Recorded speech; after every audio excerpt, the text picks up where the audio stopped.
Broadband infrastructure, it's a challenge, but it's a challenge ACA and NCTC members have met, and you're continuing to do that, Bryan. Why don't you tell us a little bit about some of the infrastructure investments you're making today?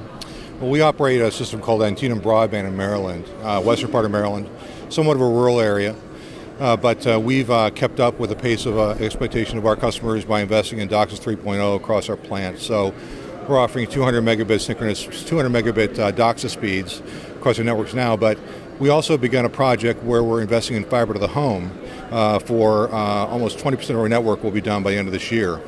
We're providing true gigabit service into that customer over that area.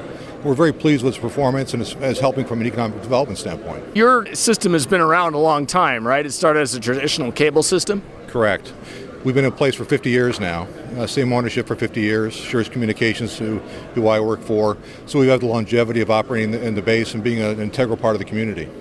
Well, it's interesting because Michael Powell today was talking about infrastructure and water and sewer and roads and those sorts of things, and how that investment is there, but it's kind of just depreciating and not really being reinvested. Whereas you guys have kind of built and rebuilt your network multiple times, right? Yeah, we're on our third iteration of network over 50 years. Actually fourth, when you count the fiber to the home. So it is something that most customers certainly don't realize, but certainly the operators of the world do.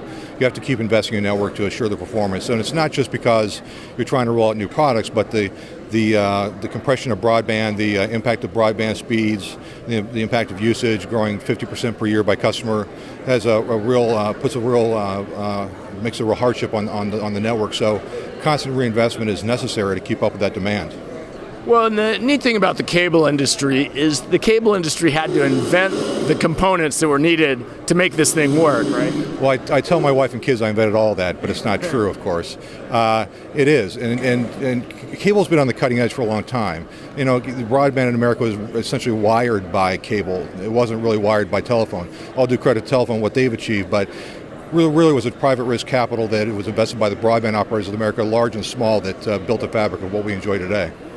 Well, and what's interesting is you always had components in the outside plant, electronics, which is, a reliability question because you have sensitive, components out there. But with this fiber, it changes everything, doesn't it, because of that? You're taking the head end almost to the doorstep of the consumer.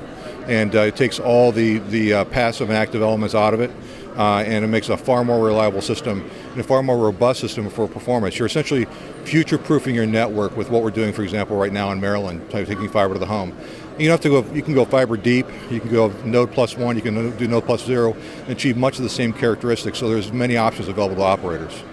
Are you seeing an improvement in reliability?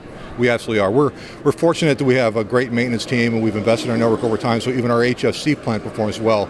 There's no question there's a distinct difference in performance metrics around fiber, and it's a much more cost-efficient operation to run once you've got it in place. One of the things you touched upon off camera was the whole idea of economic development. I know the members that are here, the TIS members, are very attuned to economic development in their communities. Why don't you touch upon that? Sure. Well, the Fiber to the Home Council says that roughly $5,240 in average home value is gained by adding and bringing fiber to the home availability to a neighborhood. So we're playing up that element with realtors as it relates to resale and new sale properties in the markets where fiber to the home is available. We're also using that same metric as it relates to our communities that we're active with, the cities that we're involved with from an economic development standpoint, saying this is adding to your tax base and it's adding to the value of the community base.